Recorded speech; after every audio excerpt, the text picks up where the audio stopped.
Hello there, this is AgriTalk right here on KTN Farmers TV, and today our topic is on GMO. The government the other day lifted the ban on GMO, genetically modified organisms, in the country, and with me I have Alice Kemunto and Daniel Magundo, who Alice is the Executive Director, Grassroots Association of Kenya, and we have a farmer and also Chairman Society of Biotech Farming Kenya, who are joining me to have a conversation on this. Welcome. Thank you. All right, first of all, let us start with your reactions on the government lifting the ban on genetically modified organisms. Let's start with you, Alice. As you clearly put it, my name is Alice Kemunto from Consumer Grassroots Association, and we are greatly disappointed by lifting of the ban on GMO by the President and also the outgoing cabinet. The reason why we are not happy with the lifting of the ban is that there's no information out here that is giving us reasons as to why the lifting of the ban has just happened. And our question as consumers, actually the greatest, or the question that we are asking ourselves is, what is the rush to lift the ban? Why is the President rushing into lifting this ban? We are asking this because there are issues that were raised when the ban was put into place. What has happened? What has changed 10 years down the line? Is there any report out there that shows the reason why the ban has been lifted? As consumers, we don't know what has happened, what has changed, and what informed this decision. Yes. All right, let's move to you, Daniel. What is your reaction on the government lifting the ban? Well, my reaction on the government lifting the ban, it has come at the right time. The reason being, the former government, we had the four big agendas, including agriculture was one of the pillars. And we as farmers, we had suffered a lot from the insect infestation into crops like cotton, which we are now growing BT cotton. The conventional cotton that we used to grow, you could get nothing if you failed to apply pest controls for over 12 times in a season. But now in BT cotton, you'll find that it is only 3 to 4 pest control applications. On the other hand, the President, His Excellency Dr. William Ruto, and his cabinet passed a very wise decision, because if you look at the climate change, which is real, it is not going back to where it was. And if we are not going to adapt the modern agricultural biotechnologies in our republic, most of the people will suffer because of the current drought, and we don't know the future if we fail to adapt the modern agricultural biotechnology. Alice, I'm seeing you making some facial expressions. So, do you think this decision came at the right time? The decision did not come at the right time. As I said before, we don't have information on what informed this decision. That is number one. There's nothing out there for a common consumer, because you are making a decision on whose behalf? You are making a decision on behalf of consumers. The agricultural sector or the farmers are producing for who? They are producing for consumers. And yet us are the people, the consumers are the least involved people in any decision making in this country. And when my friend is saying, my colleague is saying that it has come at the right time, that the farmers have been suffering for all this time, he's not telling us that over the time they have been growing the BT cotton, what are the results? What were they promised against what they are getting right now? What was promised, or what they ordered for, and what they received are totally two different things. And he needs to tell us the truth. They were told that there will be more production. They were told that there will be more. It will be of superior quality. In the other side, in the flip side, we have reports from farmers who are complaining that the quality of BT cotton is lower than the quality of the cotton that they used to grow before. That is number one. About the quantity or the amount of production has reduced. They are really disappointed. They are a disappointed lot. So it needs to come out clear and tell Kenyans that the fact that we were given this BT cotton is really not solving the problem. Number two, when he's saying that the farmers are suffering and also maybe because of drought and climate change, there are so many alternative farming methods that are friendly to the environment, that are friendly to the climate, I mean that will curb the climate change. So with that in mind, we would really urge the government and especially the president. We want to call upon him not to be taken hostage by the so-called scientists of this country. Let them table the findings from 2012 up to now. There were reasons why the ban was put into place. And those reasons have not been explained fully to us. And then number two, when they are talking about that, I saw somewhere in one of the dairies that the president said the lifting of the ban is going to improve, is going to solve the problem of food insecurity in the country. And food insecurity in the country, actually Kenya is not food insecure. I want to make that clear. Kenya is not food insecure. The only problem we have in Kenya, they are structural. We don't have means to distribute what we produce in one part of the country to other parts of the country where people are going hungry. Remember, you media people, the media personnel, media houses, you've been airing milk being poured in one area in this country.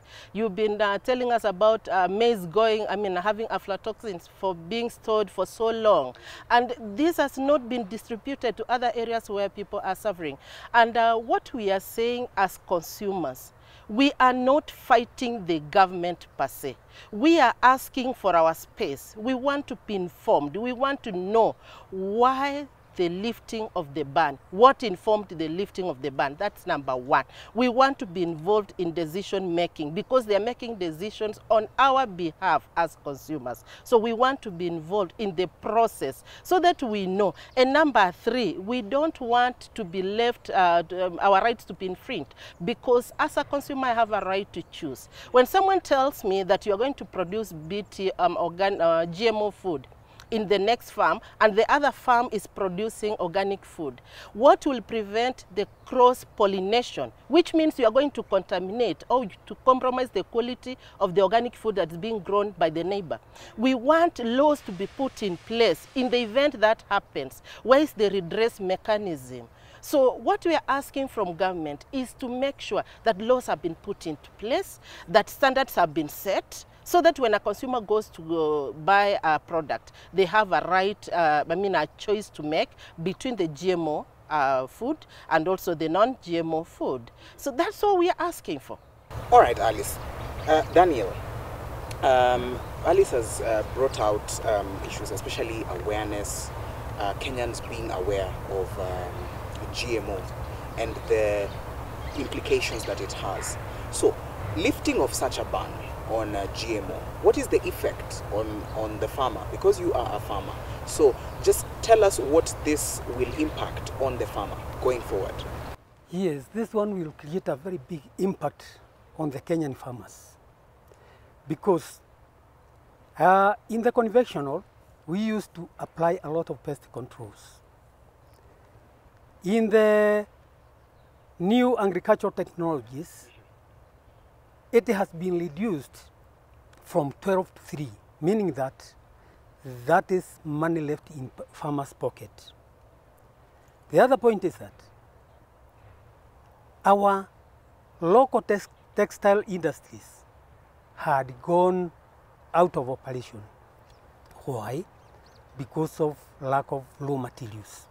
Now they have started reviving.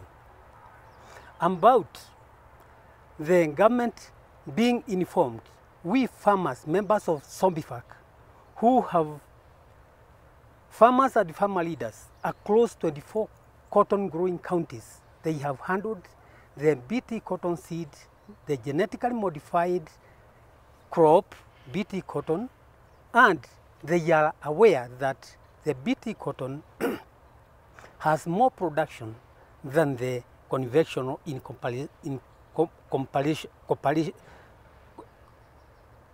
if you compare the production, you'll find that BT cotton has higher yields.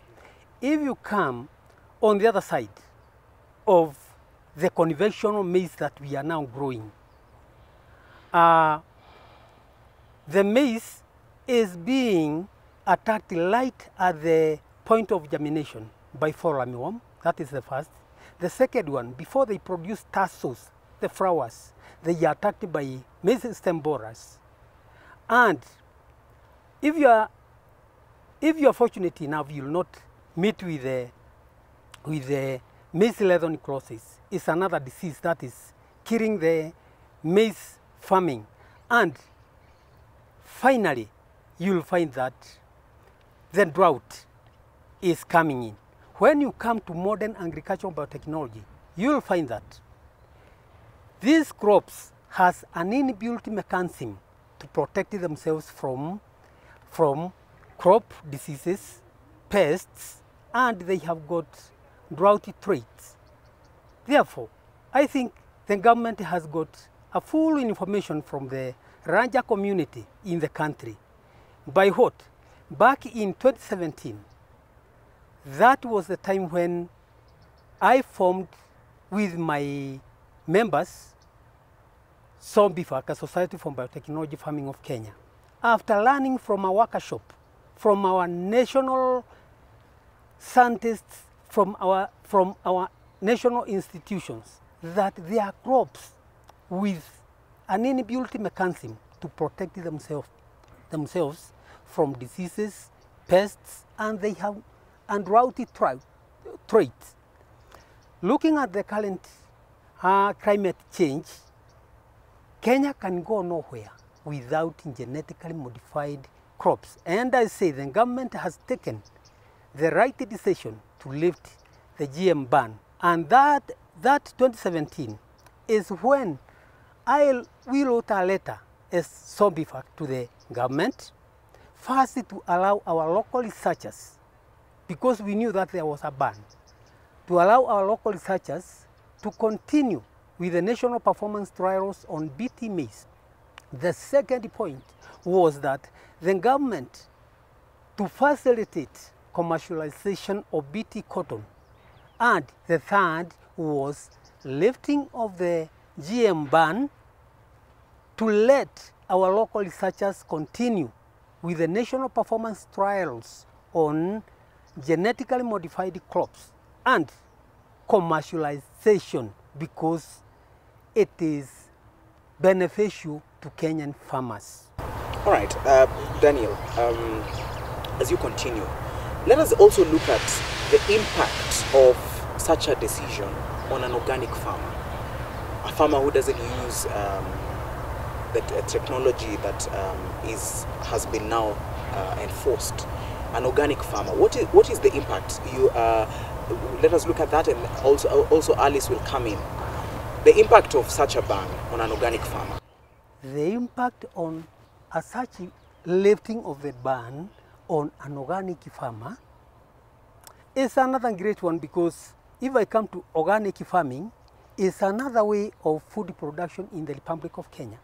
So they are still going to be supported to feed the growing population of this country, because if we leave the organic farmers to produce food for the growing population in the Republic of Kenya, they cannot satisfy them. Kenya largely is being fed by smallholder farm. Smallholder farmers in Kenya are the ones that are producing over 70% of the food that we consume in this country. Meaning that if you are bringing on GM food or GMOs, that are being this technology that is very new. First of all, it has not lived a life cycle to know the benefits and also to know the flip side of the same. In the countries where GM was produced, there is large-scale farming, and they can be able to do organic farming in another corner of the country and do GM farming in a different setup of the country. But come to our own scenario here in this country. Can we try to understand that local organic farmer that has only 1 acre piece of land and another neighbor that has also another acre piece of land, and both of them want to produce different types of food. One wants to produce organic and another one wants to produce GMO. And this is what I said before. What will prevent the cross-pollination? It is going to affect the organic farmer, because the organic farmer is not going to produce exactly what they've been producing. That is number one. So this ban is going to affect that organic farmer, considering that Kenya is being fed by over 80% of the production, 70 to 80% of the production of the food we consume in Kenya are produced by smallholder farms. So on the smallholder farmers. That is number one. And then number two is saying that the organic farmer is going to be supported and the organic farmer cannot be able to sustain the population that is growing. He has not told us that the yields from the BT maize will be more than those yields from the organic farm. That we don't have, actually there's no scientific proof out there to show the benefits of GM, and also to show us also in the equal measure the flip side of the same. So what I'm trying to put across here, let us not complicate this conversation of GMO. Let us look at it from our point of view of the Constitution. The Constitution is very clear that every Kenyan has a right to food of reasonable quality and quantity. Article 43(1)(c) of the Constitution. Leaving that aside, go to Article 46 of the Constitution. As a consumer, I have rights. And this is what we are asking. Was there public participation before this decision was taken? And if there was this public participation, why can't they bring on, for the proof of the same? Where was it carried? You don't have to come to Alice Kemuto or Consumer Grassroots Association only. Tell us that you went to so and so and you had these forums in the 47 counties and this was the result. Number two, there is a research that was done by Root to Food last year. And it shows that 51% of Kenyans do not want to consume GM food. And in the same research, they asked consumers if they know anything about GM. Most of them, the information that they are giving clearly shows that most Kenyans don't understand what GM food is all about. Until they are explained to, that's when they made a decision to say whether they want to consume or they don't want to consume. That is another thing. And then now, let's go back to the countries where these GM foods are being grown. The Western countries where GMOs are grown, mostly, they are not really meant for food. They are meant for animal feed and they are meant for other uses. But here, we want to adopt it just because 4.6 million Kenyans are crying of hunger. You want to thrive on that. You want to use that as a stepping stone for you to lift the ban. No, Mr. President, don't be taken hostage by these small people. Don't be taken hostage by a small group of scientists who don't have the capacity even to do the testing and also to run the GM products or to produce them in this country. The laboratories in this country are not well established, and also they don't have the resources, they don't have what it takes that they can be able to come up with such a conclusion. What they are doing, in fact, let any scientist come here and tell us what they have. They take us to their lab and take us through what they do.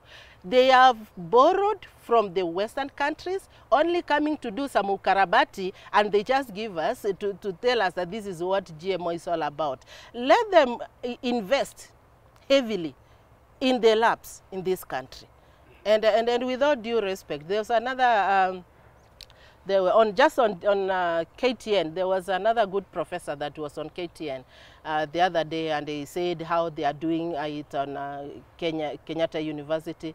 That professor, with all due respect, we respect you. We applaud the work that you are doing as a professor, and we could see clearly that what you were showing us was really minimal. We didn't expect that standard from you. And also next time, I want to advise you, when you have an interview, you can ask your people to put on the laps, the dust coats that are labeled Kenyatta University. I don't want to talk much about that. But the fact is that the local universities or local laboratories do not have that capacity to conclusively carry out a research on GMOs. They are depending on what has been carried out outside. I want to say that my counterpart is misleading, because we have scientists well learned in this country. We have not gone to grow other crops, but I'll talk about the cotton that we have already started growing in the Republic of Kenya. See, first he talked about the production. The cotton now, which we are having, is taking only 5 months compared to the conventional cotton that we used to grow, which used to take almost a year, 9 months. Meaning that in a year, you can harvest twice, you can plant it twice and harvest. If we come to an acre of BT cotton, after harvesting, that is what I have done practically. I got it rain fed. I got 1.5 ton of BT cotton. In the same acre with the conventional cotton, I used to get 500 kgs. Therefore, you cannot convince me how I'm going to go back to starting growing the conventional cotton that we have been growing. Come on the other side of maize. The consumption of genetically modified maize, I mean BT maize, has been consumed in other countries of Africa for over 2 decades. If I may mention but a few, South Africa. Go to, yes, South Africa. We have Ethiopia still doing it. And we have other countries like US, we have India, all these countries. They have been consuming genetically modified maize without any human effect, animal, and they are environmental friendly. If I can come on the side of our scientists, we Africans, we trust them. Why? They are born in Kenya, working in Kenya, and whatever they produce, being a mother or a daughter, you cannot develop a crop that will produce poison and then give it to your children. And being a son or a daughter, you cannot develop a crop that produces poison and then you give it to your parents. So we entrust our scientists.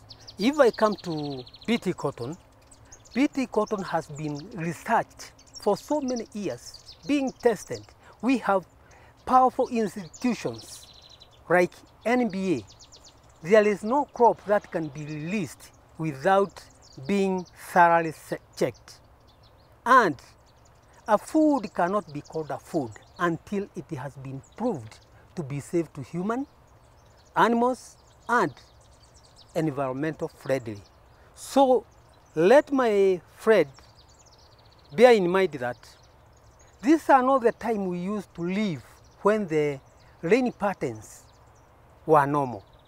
There are a lot of abnormalities because of the climate change, and even here where we are sitting, she's also complaining that the sun is too hot. The sun is too hot. We have to change with the climate so that we can be able to feed our families and surplus for economic benefits.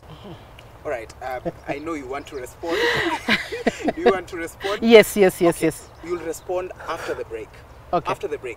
So we are going for a short break. Don't go too far. We'll be back with Alice and Daniel on this discussion on GMO.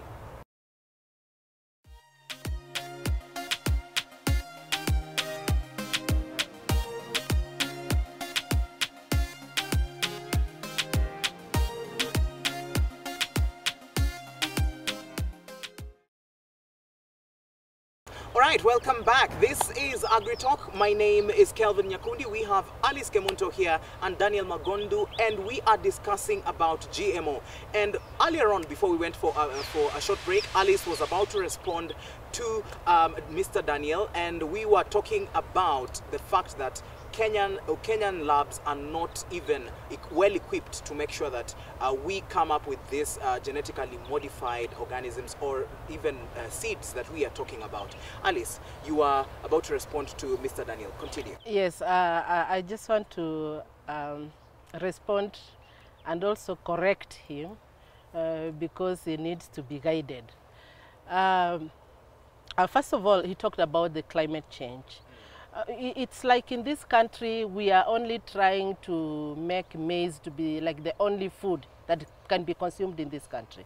And yet we have different kinds of food that can be consumed, and they grow in diverse climatical areas where they fit. Like, for example, the cassava, the millet. Millet can grow in a different climate situation that than maybe maize could grow in the same place. So why are we trying to make maize as if it's the only food, the only crop, the only thing that can be consumed in this country? Why can't we diversify? Why can't we get other crops that can grow, can do better in other areas of this country? This is what we need. If a true science that you talked about, a son and a daughter, they should be looking into that. Those crops that can do better in different types of soils, because even those who do soil testing, they're also scientists. They are our sons and daughters. So if they can tell us in such a kind of soil, this is the kind of crop that can do better, that one I would really agree with you. And then number two, the issue of production. The issue of production as being, this is a lie that is being told out there, that BT is bringing on board a lot of production, the yield is high, is better than the other kind of farming, and not forgetting the cost at the end of the day lies with the consumer. Right now, they are all clapping hands. They are all clapping hands because the seeds they get, they are subsidized.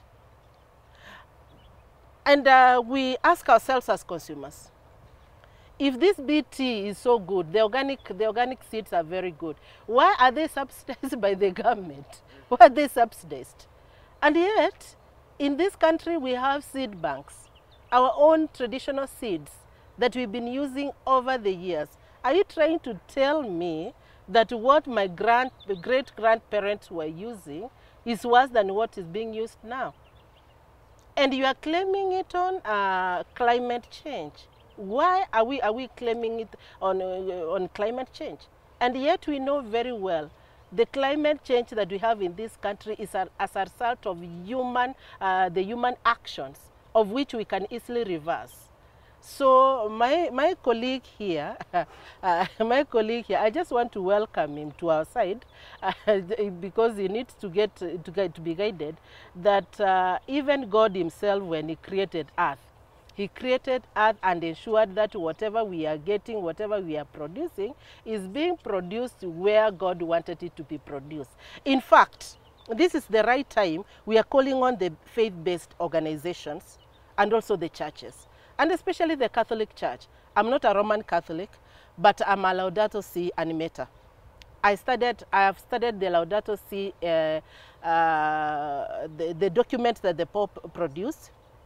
And in that encyclical, what Pope has talked about GMOs, if every Roman Catholic believer in this country can read it and come out and speak it if they believe in what the Pope has cited in Laudato Si encyclical, I can tell you for free that we will live a very harmonized, in an harmonized society, a society where we coexist with other living organisms.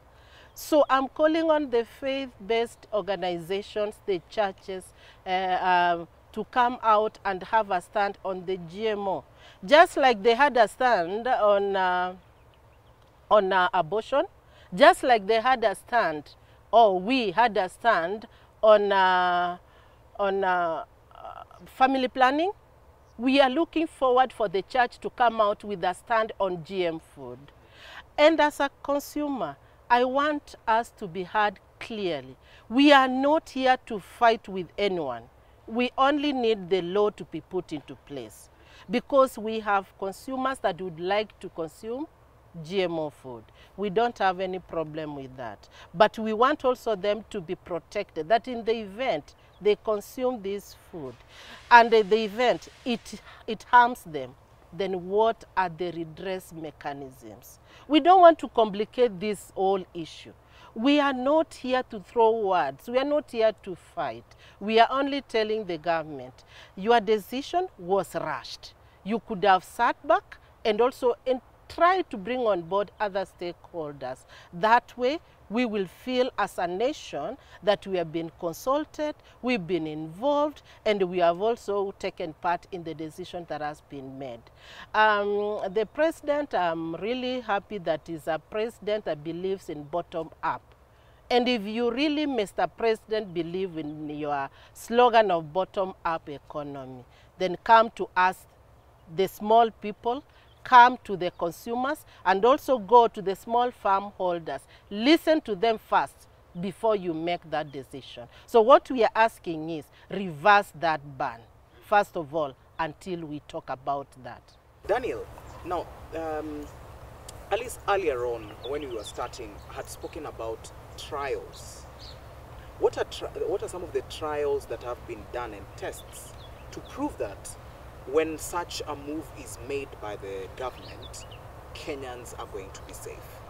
The trials that has been made to prove that Kenyans will be safe, there is no crop that can leave the trial sites, the national performance trials, without fully being certified by the National Biosafety Authority. And earlier on I had said that food cannot be called food until it has been proved to be safe. And there cannot be anything that can be released without being supervised, because we have got very able institutions here. We have National Biosafety Authority, we have CAFES, we have NEMA. All are looking at the crops which are being introduced in the country, which have been introduced to GM. The other point is, as she has said, she is calling the members of the churches. I'm also a member of the church, and the people in the church still needs to feed, to clothe, and even to have something in their pocket. They are the farmers in the country. They also need a crop that will benefit them. They also need a crop that will leave something in their pocket. If you come to the farmers now who have benefited from the BT cotton, because that is where I am, because already the BT maize is not here. Those farmers can tell the difference between the previous one and the one they are planting. Okay, if you talk of other countries rejecting the BT technology, that is their country with their scientists. But Kenya, we have qualified scientists who has done research for over 15 years on BT cotton before it was released, and it was checked. The other point is, I came to Raika she's now trying to, she's crossing the floor because she has talked of other foods like cassava. Already now we are planning to get the cassava brown streak resistant variety, which is going to help many Kenyans. It has been done and it has been found to be the best because cassava is our food. On top of that, we have other crops like sorghum. We need to have fortified sorghum because sorghum can grow anywhere, to be enhanced with the nutrients so that our people can be saved from other deficiencies. We have other crops like millet, we have bananas, we have sweet potatoes. Those are our Kenyan staple foods, of which we need them to be restored so that they can help to address the issues of climate change in our country. Let me respond to him. First of all, I want to make clear to Kenyans. He's saying that we believe in our own scientists. Where did this technology originate? It did not originate in this country. These are a few people here that were given some scholarships by other multinational companies, and they went out there to study and they came back, and now we purport to be having scientists. No, it's a new technology and it did not originate here. That's one thing. Number two, there's only one product, one crop that is grown in Kenya, a BT crop that's grown in Kenya, and that is the BT cotton. And that's not food. Here we are talking about food. And I wouldn't really like to politicize issues to do with food. Food is everything. Food is life. So let us not politicize food. In fact, we usually say in Swahili, tusianze kufanya sarakasi ama karata na maisha ya watu. Because if we play with food, we are playing with the health of the people. We are playing with the whole existence of the human race in this country. So let us not play with food. And that's why we need to be given an opportunity to have a say in the same.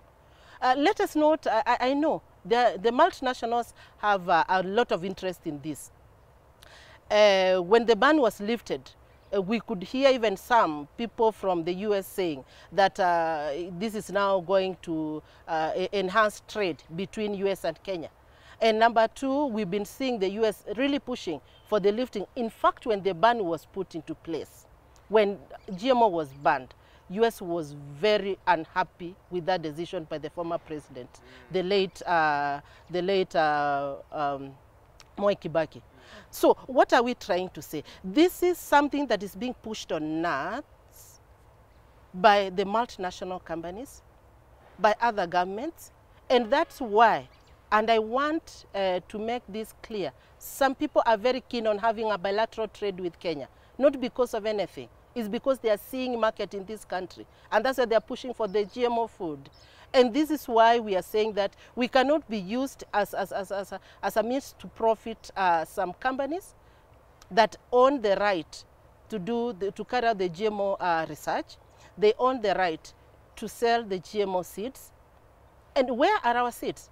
One thing it's not telling us is that once we grow these crops, like the way we used to do in our traditional ways, you could keep the seeds and use in the next planting season. Yes. But with this one, you have to go back to the shop and buy new seeds to come and plant.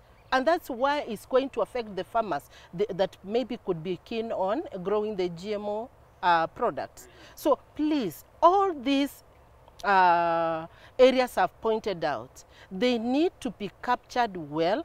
We need to have laws to protect every section of this country. We want consumers to be protected. We want the small farm holders to be protected before the ban is lifted. Here we are not saying that we don't want, if they want to consume. If you want to consume poison, it's okay. Go ahead and consume it. And remember that the GMO food, they rely on pesticides that are being sprayed. Unlike the organic food, what does that mean to us as consumers?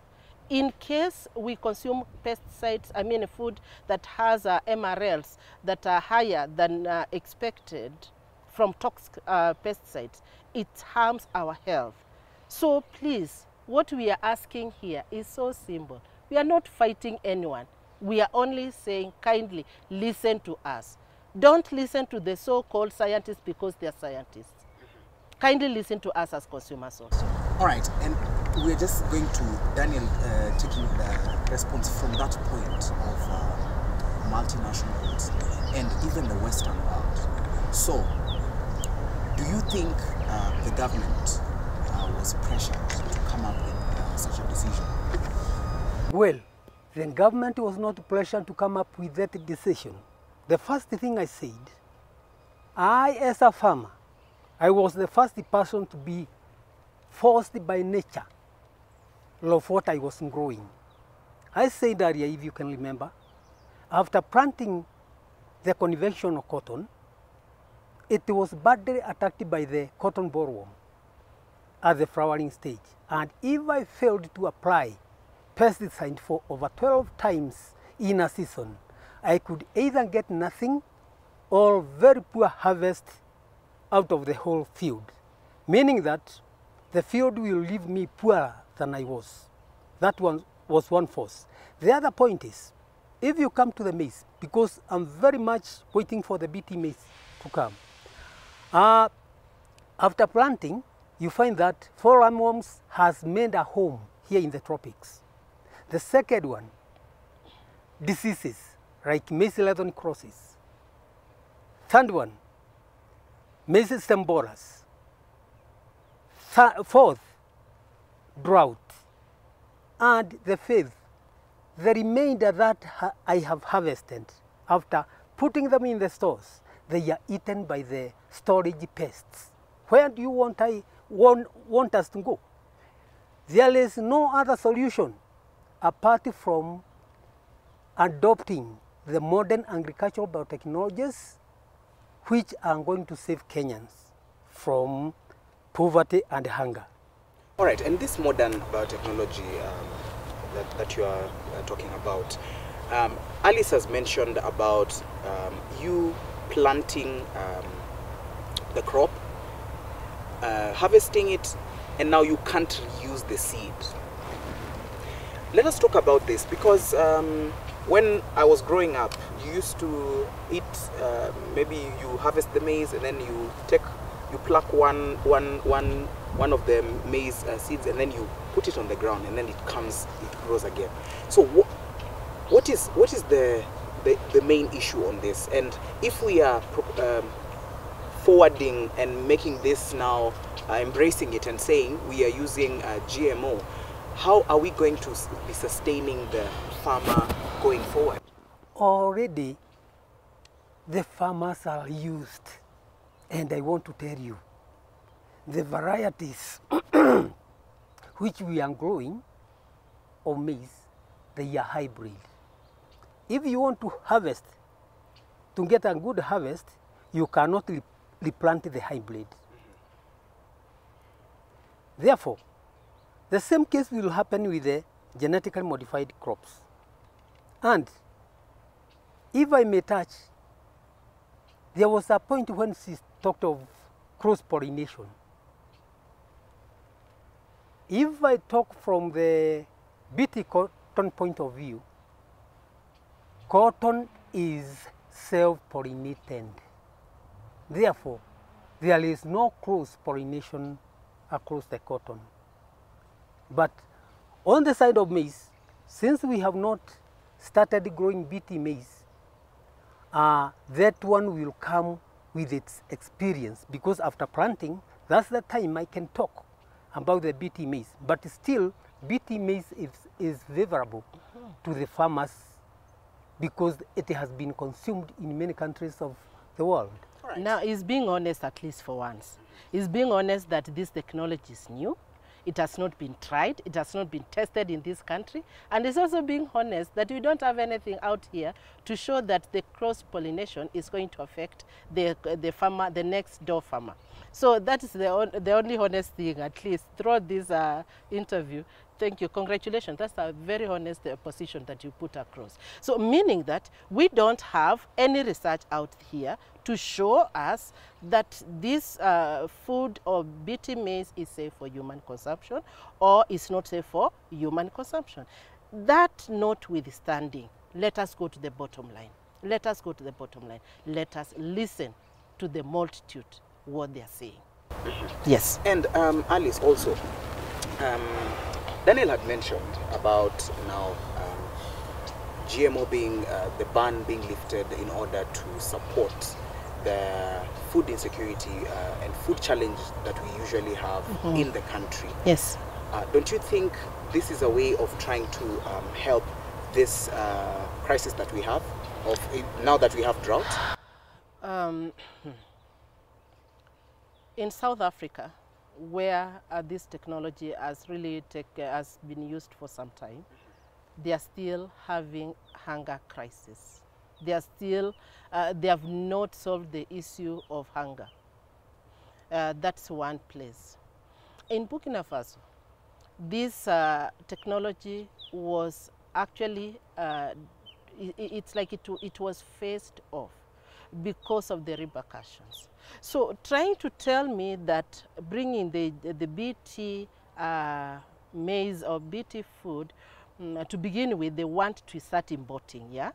By importing the BT food or allowing BT maize to be grown in this country, that is going to alleviate hunger or poverty and also reduce the hunger crisis that we have in this country, that is very wrong.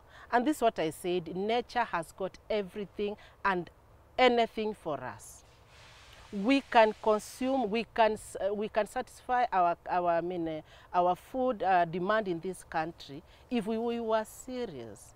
In fact, we are being lazy as Kenyans. If the dam at Arol could be there, the farmers around that place, they could irrigate their farms and get their own food. And mostly the small farm holders do not need your seeds. What they need, they want equal opportunities. A farmer in Mandera doesn't really want to be given relief food. They want an equal opportunity. They want to be empowered so that they can be able to access the food. Yeah? So telling me that this is going to alleviate, this is a very wrong analogy that they're using, and also they are trying to deceive the many Kenyans, and also they want to make Kenyans be emotional. But on this one, we are going to tell them they have not gotten it right, because we are not going to accept it.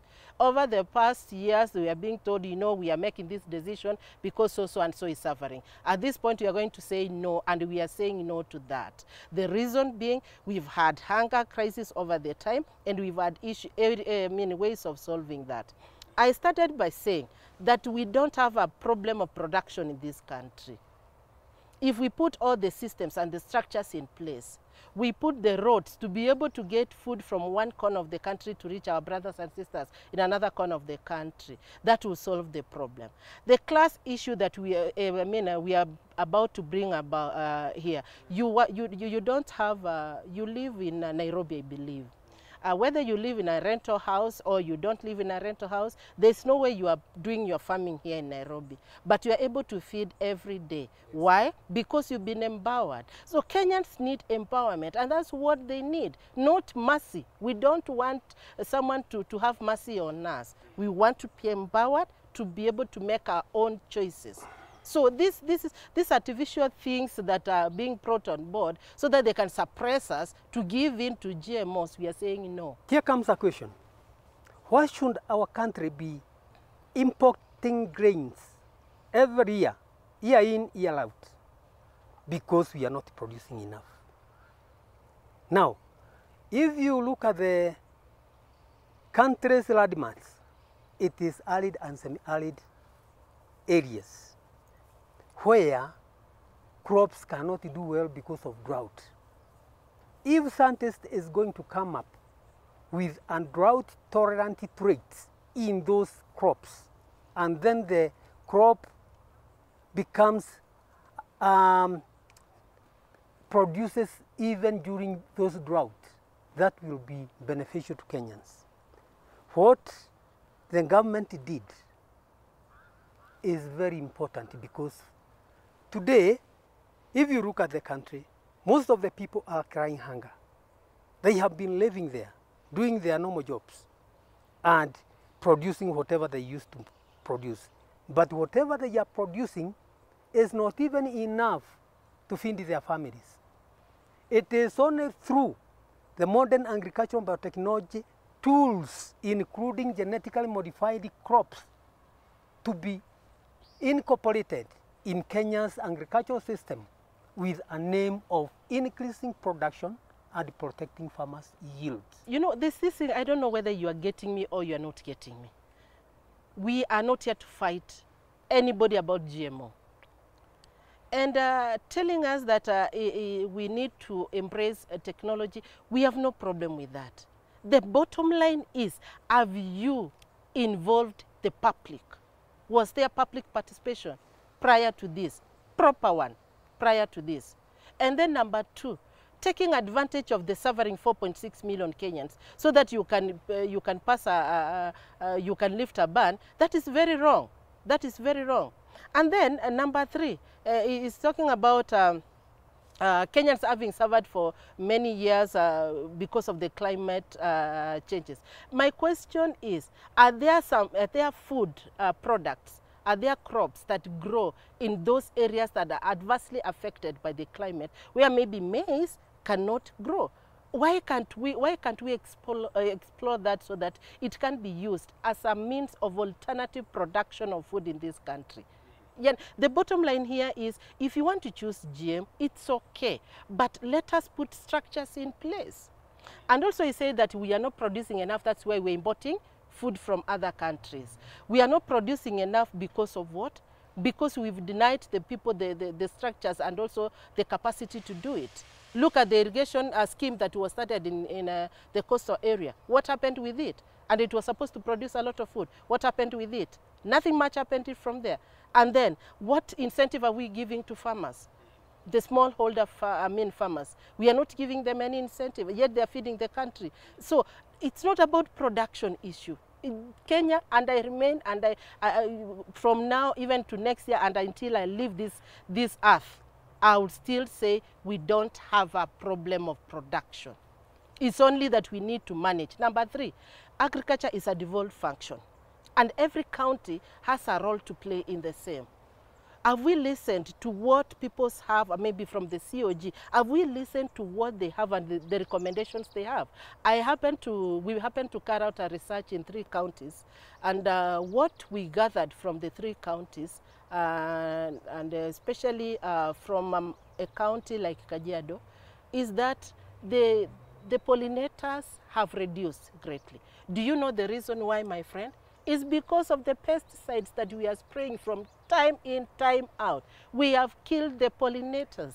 So that one contributes to a reduced yield.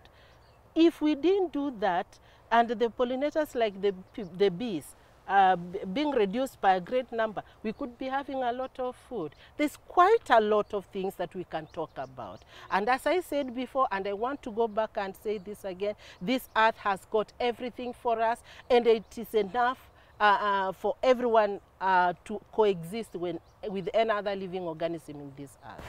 All right, Alice, now we've come to the end. Yes. I want Daniel to give us his parting shot, and you'll finish with your parting shot also. Daniel. Well, mine is to urge the county governments to include BT cotton growing in their integrated development plans so that they can support the farmers on the ground. The other thing is that let the government come up with the trainings of the farmers, creating of awareness of what we are intending to bring to them, the genetically modified crops. And let the farmers be educated, because to reach that farmer who is down in the valley, he needs to be told the truth about what is going to be to help him or her. And finally, let me thank the Society for Biotechnology Farmers of Kenya, who have supported the BT cotton farming, and now we are seeing that our textile industries, which were dormant, they have started reviving, and job creation is being created by cotton growing in those 24 cotton growing counties. My parting shot is that, one, we are urging the president to reinstate the ban. And number two, I'm calling on all consumers to stand and protect your rights. Protect your right to information. Demand to get information on what informed the ban to be lifted. And number three, I'm encouraging all the 47 county governments to adopt and also encourage agroecology as an alternative method of food production in this country. And that way, we will all be safe and the environment will be very happy. Mother Earth will be very happy. Thank you so much for joining us today, Alice Kemunto and Daniel Magondu. Thank you so much for joining us. All right, we've come to the end. I believe you've heard from both of them, and you've heard various conversations about this all over the country. That is what is being spoken about. All right, we've come to the end. My name is Kelvin Nyakundi. We'll definitely be continuing with this conversation even on our social media platforms. If you have any information on GMO and what you'd want to share with us, you can just get us on Farm Kenya on Twitter and also Facebook and YouTube. We are going to be communicating with you on this topic. Right, we've come to the end. Let's meet same time, same place, right here on AgriTalk. This is KTN Farmers TV.